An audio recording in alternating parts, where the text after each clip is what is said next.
Encontros com o Futuro, hoje com uma convidada muito especial, Luísa Santana, chefe de gabinete do Departamento de Água e Energia Elétrica do Estado de São Paulo. Meu nome é Matthew Schurtz e sou diretor no World Observatory. Encontros com o Futuro é uma produção do World Observatory, da ESPM e da Prime, braço das Nações Unidas para as faculdades de negócios no mundo e no Brasil. Muito bem-vindo, Luísa. Obrigada, Matthew, um prazer. Luísa, conta para mim o que faz o Departamento de Águas e Energia Elétrica. Ótima pergunta, porque a gente não faz nada com energia elétrica. Então, por que está no título? Então, o DAE ele foi criado em 51, salvo engano, é uma autarquia com 70 e poucos anos aí de história. Sim. No passado a gente fazia Mais que energia 50, elétrica. então. 72, 70? acho que 73 agora no final do ano. Aham. Então, no passado a gente fazia energia elétrica, a gente fazia eletrificação rural, a gente fazia telefonia. Tanto que o nosso logo, ele faz alusão a isso. Ele tem uma partezinha em cima que ele faz alusão a telefone, enfim. Sim. Mas aí, com o passar do tempo, o DAE foi se transformando, né? O Estado foi se transformando, absorvendo esses setores em outras entidades. E aí, hoje, basicamente, o DAE ele é uma autarquia vinculada à Secretaria de Meio Ambiente, né, Infraestrutura e Logística, a CEMIL, aqui do Estado de São Paulo. Sim. E a gente tem, basicamente, hoje, duas frentes principais de atuação que a gente pode destacar.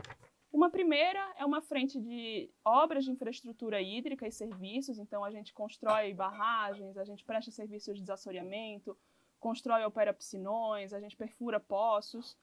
E tem uma segunda vertente, que é uma vertente, digamos, regulatória, né? Uma vertente de normatização do uso da água, né? Todo mundo que vai captar a água, seja ela superficial, né, que esteja em rios, enfim, seja ela subterrânea, por meio de um poço, por exemplo, ela precisa pedir uma outorga para o DAE.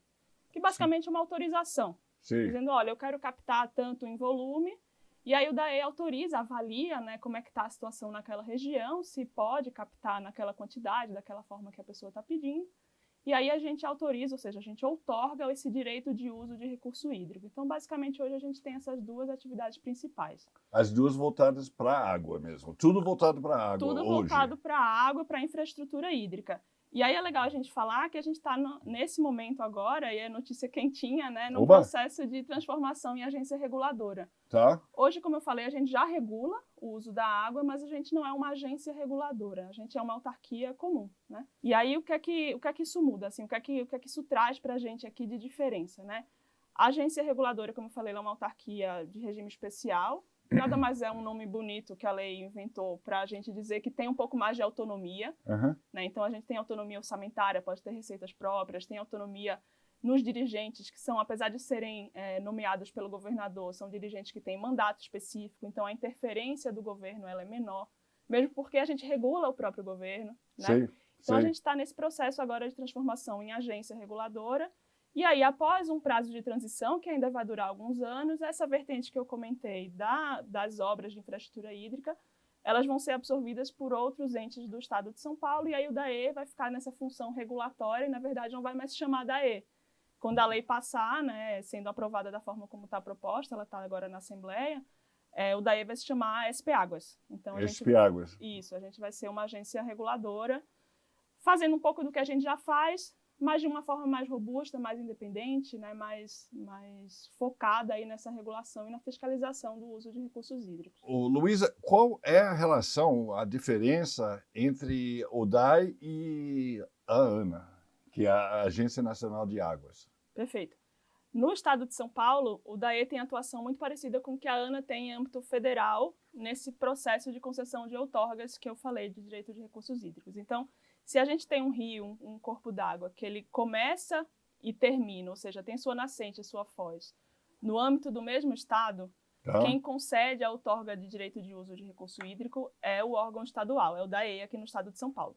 Se for um rio federal, ou seja, um rio que ou atravessa 2 estados ou até mesmo 2 países, essa outorga ela é concedida pela ANA. Né? Então, na frente regulatória, a diferença do DAE para a ANA é basicamente se o rio é federal ou se o rio é estadual. Mas aí tem duas outras diferenças entre uma e outra. Como eu falei, o DAE tem uma frente hoje de execução de obras e serviços de engenharia que a ANA não faz. Né? A ANA hoje é uma agência reguladora estritamente. Como vocês vão passar a ser como a gente vai passar a ser. no âmbito estadual. Exatamente. E aí, depois do Marco Legal de Saneamento, na verdade, a alteração do Marco Legal de Saneamento pela Lei 14.026 de 2020, a ANA, inclusive, ela até mudou o nome. Hoje é a Agência Nacional de Águas e Saneamento Básico. Tá? Então, a ANA hoje tem uma função também de fazer normas de referência para os serviços de saneamento no Brasil. Por quê? Porque o serviço de saneamento ele é um serviço que é municipal, por força de lei, então o titular do serviço é o município, e a gente tem no Brasil 5.560, sei lá, por aí, municípios. São 5.560 realidades, né? E aí entendeu-se dentro do marco de saneamento que seria preciso buscar, de alguma forma, uma uniformidade regulatória. Então, para isso, a ANA, não é que ela vai regular o contrato específico que é prestado por um município, mas ela vai fazer normas, ela já faz isso, já está fazendo, tem várias outras em processo de elaboração. Ela faz normas de referência para ajudar e para guiar os reguladores estaduais e municipais naqueles contratos específicos. Então, para tentar fazer com que no Brasil a gente não tenha contratos do mesmo serviço, né, de saneamento, sendo regulado de formas muito diferentes Brasil afora. Então, hoje a ANA tem esse papel que a gente também não tem. Porque no estado de São Paulo, quem regula saneamento é outra agência, se chama Arcesp. Tá? Então, a diferença é essa. Qual é o principal desafio da regulação da água no estado de São Paulo? Excelente. Acho que essa é a pergunta de $1 milhão. Porque hoje a gente vive... Ontem, na verdade, a gente vive esse processo de mudança climática, né? Tá. A gente estava aqui conversando um pouco antes, eu estava te contando que a gente tem uma ferramenta hoje de acompanhamento dos dados, né? Tanto hidrológicos, de balanço hídrico, quanto de chuva, mapa de secas, enfim, no estado de São Paulo. E a gente está vendo que a mudança está acontecendo de forma muito rápida. Então, hoje a gente tem, em vários lugares, realmente uma escassez hídrica. Né? A gente pensa, o Brasil é o país da água. Pois é. É mesmo, Sim. de fato, em muitos lugares é. Mas a gente está vendo que na prática a teoria é outra, Sim. né? Então, aqui na região metropolitana de São Paulo, por exemplo, na região do PCJ, ali da bacia do PCJ, que é na região de Campinas, ali aproximadamente, a gente já tem uma escassez hídrica e assim, uma disponibilidade hídrica, na verdade, per capita, que inclusive ela é, em muitos casos, inferior até estados do Nordeste, né? São dados porque tem muita gente... Eu não sabia disso. E pouca água disponível, e cada vez mais a gente precisa de água, a gente está vendo aí falta de chuva. Esse ano é um ano que, historicamente, a gente fala aqui de ano hidrológico, né? O ano hidrológico ele começa em outubro e vai até setembro, então a gente está terminando aqui o nosso ano hidrológico 23, 24. Foi o ano que menos choveu dos últimos anos, assim, é gritante a diferença se a gente acompanhar os dados. Então, esse é um grande desafio.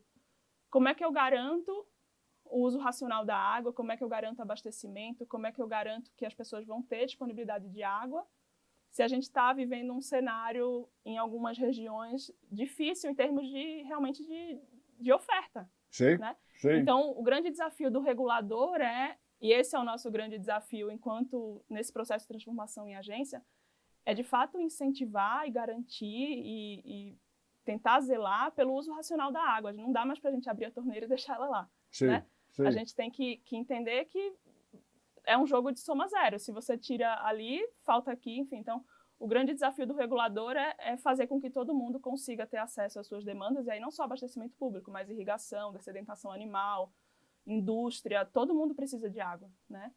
E então, esse é o nosso grande desafio. Tá. E como é que o marco de 2020 mudou isso? Você pode explicar para a gente o que é e como mudou?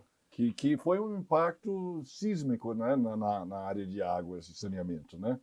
O marco de 2020, a Lei 14.026, ela alterou a Lei 11.445 de 2007, que era o marco legal de saneamento, né? Ela trouxe algumas mudanças que são bem relevantes e bem específicas para o setor de saneamento, e que aí a gente nunca pode esquecer que o setor de saneamento está intrinsecamente relacionado ao setor de recurso hídrico, né? Porque o saneamento a gente fala de água, e aí captação, tratamento, distribuição de água, esgoto, né, a captação de esgoto, tratamento e a disposição final. A gente fala de resíduos sólidos e a gente fala de drenagem urbana. Tá. Então, esses 4 são os componentes do serviço de saneamento. E onde é que o recurso hídrico entra aí? Vamos lembrar que é sempre um ciclo, né? Chove, a gente capta a água do rio, essa água é tratada, essa água é transportada para as casas das pessoas, para as indústrias. As pessoas usam, devolvem na rede de esgoto e vai para onde? Para o rio, depois, Sim. no final. Então, é sempre um ciclo que se fecha. E aí, o recurso hídrico, ele está no fornecimento dessa água, né, no início do processo, digamos assim, e ele está na recepção daquele efluente lá no final, quando é devolvido de volta ao recurso hídrico, ao corpo hídrico. Então, o marco de saneamento ele trouxe algumas, digamos, inovações, alguns incentivos que mexem bastante no setor de saneamento como um todo, mas a gente tem que lembrar que ele está interligado sempre com o setor de recurso hídrico. Então, assim, o que a gente sempre destaca em relação ao marco de saneamento? Busca pela regionalização. Não dá mais para a gente pensar numa solução específica para a cidade de São Paulo. A gente tem que pensar, porque a gente está falando de bacia hidrográfica. As bacias hidrográficas, elas são interligadas. Então, a gente tem que pensar na solução aqui para entender ela em conjunto com a região em que ela está inserida. Então, o novo marco trouxe essa preocupação de soluções pensadas em bacias hidrográficas. Ele não traz a lógica expressa da bacia hidrográfica, ele traz a lógica da regionalização. Mas aí, dependendo do caso, você pode atrelar a regionalização a aspectos relativos à bacia. A regionalização, do ponto de vista do marco do saneamento, ela está muito mais não, mas existe um forte componente que está ligado a isso, que é a questão da viabilidade econômico-financeira. Porque se você vai cobrar a tarifa do usuário da água para remunerar o investimento que está sendo feito para prestar o serviço, aquela tarifa precisa pagar o custo do serviço. E muitas vezes, em alguns municípios menores, essa conta não fecha. Então, por isso que a gente precisa ampliar um pouco para fazer uma lógica de subsídio cruzado. A gente brinca que é o filé com osso. Né? A pessoa leva o filé, que é o município de São Paulo, por exemplo, mas leva o osso, que são outras cidades que não são, isoladamente falando, tão rentáveis financeiramente.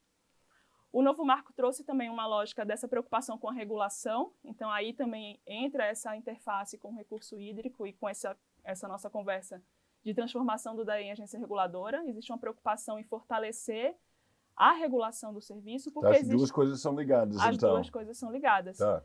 E aí existe uma lógica que se vincula um pouco menos à atuação do DAE, mas que é uma preocupação do marco do saneamento, que é em evitar a prestação direta dos serviços pelas companhias estaduais ou pelos, enfim. O titular do serviço é o município. Historicamente, quem prestava esses serviços, claro que com exceções, em muitos casos eram as companhias estaduais. Sim. Né? E esse contrato é feito sem licitação, chama contrato de programa na legislação. O que o novo marco trouxe, aí tem algumas exceções, houve decretos depois para tentar dar uma flexibilizada na previsão, mas via de regra se disse que, olha, nada contra a estatal continuar prestando serviço, mas ela vai ter que participar de uma licitação. Tá. E aí vai concorrer com outras pessoas também. Tá. Então, por esse incentivo a essa delegação do serviço a privados ou a terceiros, é que se precisa fortalecer a regulação, né? Porque senão as coisas ficam muito soltas ou ficam à mercê do contrato, enfim. Então, é importante que as duas coisas caminhem em conjunto, a regulação e a delegação desse serviço. Mas aí, voltando ao tema do recurso hídrico, acho que o que o novo marco contribui para todo esse arcabouço, para essa lógica que a gente está falando, são essas duas coisas principais. O fortalecimento da regulação, né, de um lado, que aí a gente fala do ambiente regulatório de uma forma geral, né, o prestador de serviço que entra naquele setor, que entra no Brasil, se for um prestador estrangeiro, ele quer ter regras claras, ele quer ter previsibilidade, ele quer saber o que é que vai acontecer. Isso vale para todo mundo que regula qualquer coisa, inclusive nós que regulamos o uso da água. E ele também, o novo marco, ele traz essa lógica de interdependência entre os serviços e aí eu acrescento não só os 4 componentes do serviço de saneamento, mas eu acrescento também o recurso hídrico, que é a origem e é o final, né? É de onde vem a água e para onde ela vai depois de utilizada. Então, acho que um pouquinho sobre o novo marco. Esse é um tema que eu adoro, a gente poderia ficar aqui falando, mas tem bastante coisa ainda para a gente falar de DAE. Vamos falar de você um pouco, Luísa. E como que você aprendeu tanto sobre água? De onde você é nova, né, nessa área, né? Sou. Gosto de pensar que eu sou nova de idade também. Esses dias eu estava num evento, num congresso, e aí eu vi uma frase que foi excelente, eu vou adotar para mim. Todo mundo é jovem, só que tem gente que é jovem há mais tempo. Né? Então, eu sou jovem há um pouquinho menos de tempo, então, para mim é ótimo estar aqui podendo falar sobre liderança feminina, porque, né, é uma pauta que para mim, nossa, eu amo. E aí eu acho que eu componho algumas minorias, né? Eu sou mulher, eu sou jovem, eu sou nordestina, então é legal a gente estar aqui debatendo sobre isso. Mas, enfim, como é que eu fui parar na água? Eu Sim. tenho uma trajetória aí, desde que eu comecei a até estagiar, antes mesmo de me formar, já voltada para o direito público. Eu sou advogada de formação. Uhum. E aí comecei a trabalhar com licitações e contratos, comecei a trabalhar com projetos de concessão e PPP. Então, atendia muito clientes ou que relacionavam com o governo, né, empresas privadas que se relacionavam com o governo, ou o próprio governo, municípios, governos, empresas estatais, enfim. E aí, depois de um tempo trabalhando com isso do lado de lá do balcão, eu senti essa necessidade de ter uma experiência no setor público para entender melhor, né? Porque as dinâmicas são diferentes, né? A gente sabe que o setor privado e o setor público, eles se interligam em muitos aspectos, mas eles são muito diferentes em outros tantos. Então, eu acho que o profissional ele se torna mais completo quando ele tem uma visão do todo. E aí eu senti essa vontade, essa necessidade de buscar uma experiência no setor público, e aí surgiu essa oportunidade, né, de assumir a chefia de gabinete do DAE, Sim. que eu achei que seria uma excelente, realmente vem sendo uma excelente oportunidade de aprender não só sobre água, sobre questões técnicas, que de fato não era um tema da minha prática, do meu dia a dia antes, mas entender essas relações, né? É muito bacana você sentar para discutir uma política pública, você sentar para discutir uma proposta de transformação de uma autarquia em agência. Então, são experiências que o setor privado não te proporciona e no setor público você consegue ter um pouco dessa visão. Então, foi assim que eu fui parar na água, caí um pouco de paraquedas na água, mas é um setor que eu estou adorando e, enfim, tenho aprendido bastante. Ô, Luísa, e o fato de ser mulher, o que muda para você profissionalmente? Eu acho que a minha geração já tem tido uma visão um pouco mais fácil e melhor do que a geração dos meus pais, por exemplo, do que a sua geração, que é um pouquinho menos jovem do que eu, né? Então, eu já tive Bastante menos jovem.